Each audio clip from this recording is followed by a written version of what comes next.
Hello, I'm Dennis Bowman, President of the Public Safety Specialist Group. In previous sessions, we have examined how organizational change is a process that will happen whether you plan for it or not. We've discussed why a planned change is better than an unplanned one, and have identified how focus groups and strategic planning, that includes lots of stakeholders, will lead to the buy-in that makes change a positive experience even when it's hard. In this final session on organizational change in law enforcement, I'd like to identify strategies for developing a new organizational paradigm. To begin, I'd like for you to think about a specific area you hope to change in your own organization. Your first step is to consider whether there are changes that have taken place in the populations you serve that are driving a need for change. These are factors that will have an impact on the department, its officers and other personnel, and will certainly impact the necessary resources you have to carry out new or revised functions and tasks. For example, a shift in population could have changed so drastically that you may need new language skills or translators to help your officers either right away or in the near future.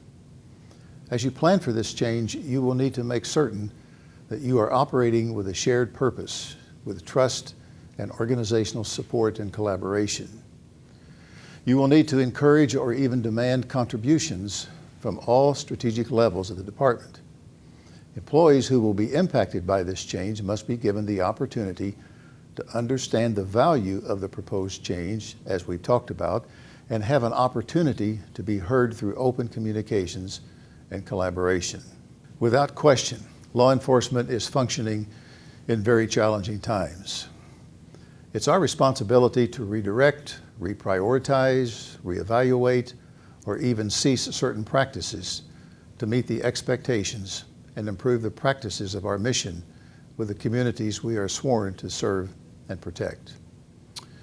This will call for better and more broad-based relationships with policymakers and budget officials within the nearly 18,000 police jurisdictions in the United States. In fact, law enforcement will need to take steps to rebuild broken relationships, educate the public in credible ways, and engage with policy people and citizens in ways that have probably never happened before. It will be a time to accentuate the positives, both within your departments and within your communities. There are victories that happen in law enforcement on a daily basis. It's important to bring those to the attention of outside stakeholders and to showcase and applaud these victories inside the department to acknowledge the positive culture you want to instill with everyone. And the victories may be in many arenas, such as helping senior citizens, working with at-risk youth, solving a neighborhood problem, restoring trust in minority communities. These are victories that happen every day.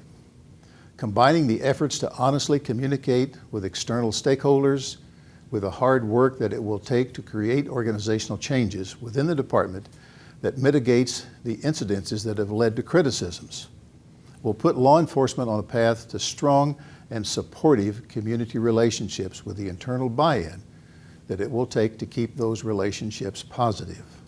On behalf of all of us at the Public Safety Specialist Group, I thank you for participating, and you are welcome to print any of the texts of these sessions.